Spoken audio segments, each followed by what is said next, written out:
Hi folks, you're with us today, your pushback channel, and thank you for joining this audio live stream. In this essay, I'd like to talk about a recent regional, and I won't mention which region, but a regional lawyer, legal fraternity meeting, I guess is a better way of putting it. So we're talking some very senior jurists and judicial officers, some of the region's leading lawyers, some pretty high-powered, heavy-hitting names in there, and presidents of law societies, district attorneys, or the equivalent in this particular jurisdiction, prosecutors, public defenders, and so on. So it was quite a gathering, and again, every big name in this region was at this gathering, so it was quite an august sort of guest list that was handed out. So it was recorded, so I reasonably expected that some gems of judicial and legal wisdom, some people calling out for defending the rule of law and due legal process, raising the standards of jurisprudence and stopping activism from creeping into law, stopping ideology from determining legal outcomes. Things I thought there'd be, or hoped. I didn't think they necessarily would or wouldn't be, but I hoped there would be some of these speeches. Remember, these are the people at the legal apex. These aren't the the junior flunky lawyers or something. These are the people at the top. Some of them having 30, 40 years at the was one. Some of those judges have been at the very senior level for nearly 20 years, and junior judges before that. So a vast amount of expertise. And these are the custodians of Western jurisprudence, the practice of law. And so anyway, what happened? Well, I mistook it for a meeting of high school girls in the debating team. I didn't. It was so the speeches start off by saying how evil white people stole the land from the non-white people. Now, that wasn't said directly, but it was. Damn fascist Nazi type thing was the wider inference here. And every speaker commenced their thing by saying how evil white people were. Now remember, they're conferring on black people an extremely prejudicial situation that they are victims, and an equally prejudicial situation that white people are the oppressors. Now remember, these are the top legal minds. These are the people who will decide a legal outcome, the fine that you pay, or whether you go to prison or not, and so on. So these are the people. These are the people who decide whether or not a case will go to court, and so on. So this, once you enter the legal system, these are the people. Well, in that particular region, anyway, these are the people that will decide your fate, and it's almost out of your hands at this point.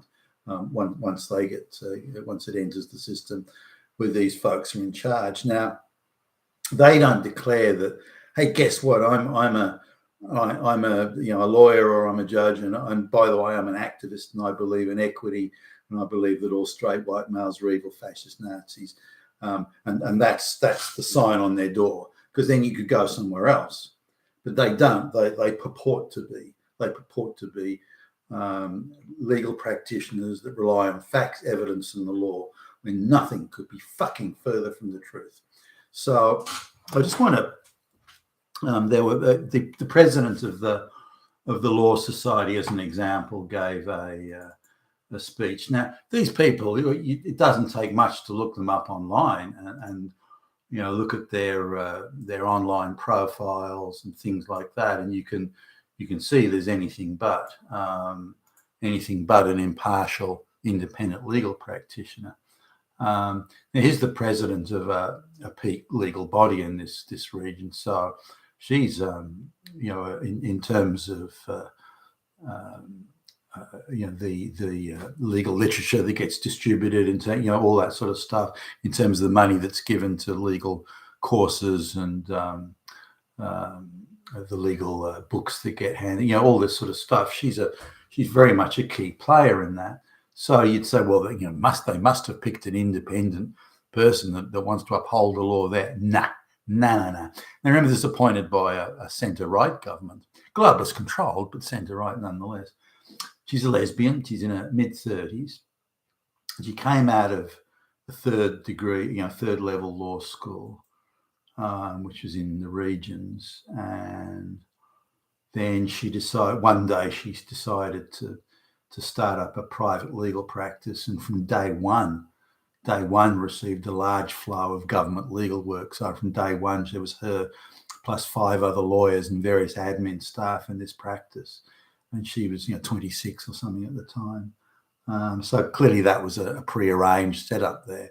Her parents were school teachers, very active in the school teachers union, and it's not hard to find they were very much supporting and pushing the LGBTQ propaganda, even 10 plus years ago.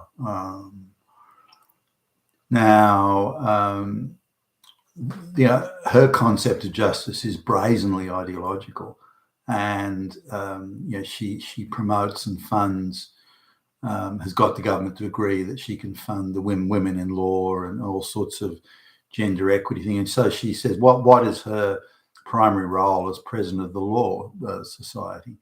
Now, you'd think the president of the Law Society would be concerned about jurisprudence and evidence and uncontaminated trials. You think they'd be concerned about that, but not at all. I mean, you're a moron if you think that's what they believe is important.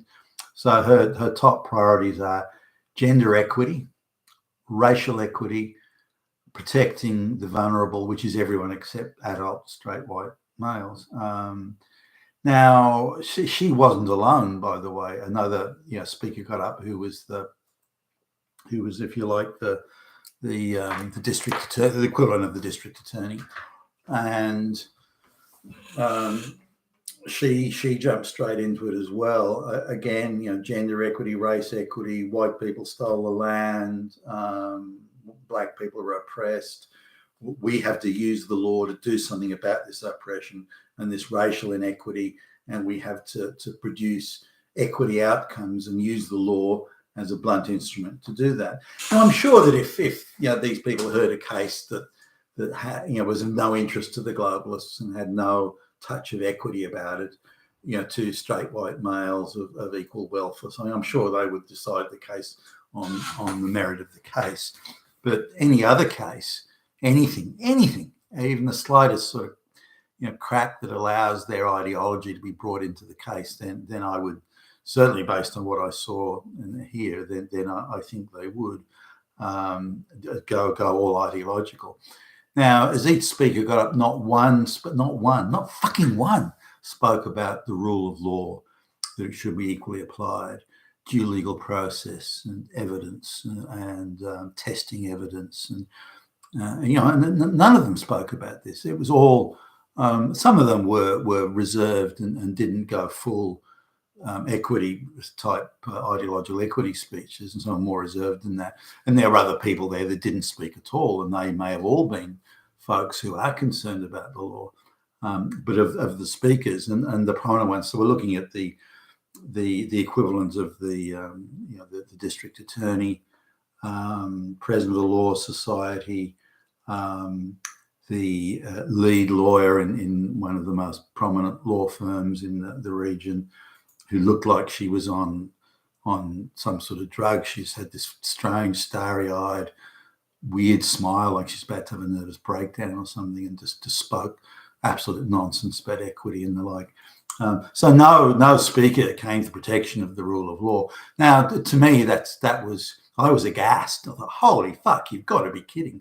Now, if there'd been a meeting of junior lawyers or first-year law students that had been drafted and dragooned into the activist NGO system, or they were the lawyers for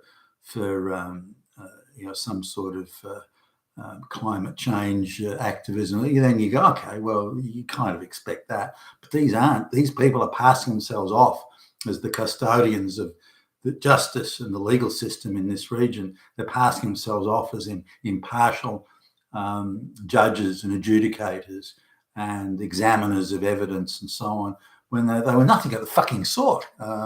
So I after watching that, I was came away deeply concerned with Western jurisprudence, because with these activists running around pretending to be lawyers, again, I don't mind if they put on their door, I'm a screaming fucking activist, I don't give a fuck about the law, all I want to do is re-engineer society along ideas of fanatical ideological equity. Now, if they put that on their door, great, I can make a decision. But they don't.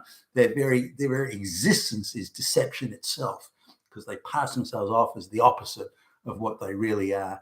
And the poor litigant that in any way comes into contact with them doesn't realise that they've been sold down the river.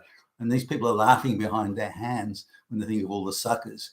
And I think anyone who isn't along with their insane ideology, everyone is a Nazi who isn't along with it. So, those Nazis, they damn well got what was coming to them. The fucking fascists. They're all Hitler anyway. We can do what we want to them. Very concerning indeed. You've been with Tacitus today at your Pushback channel. Thank you for listening.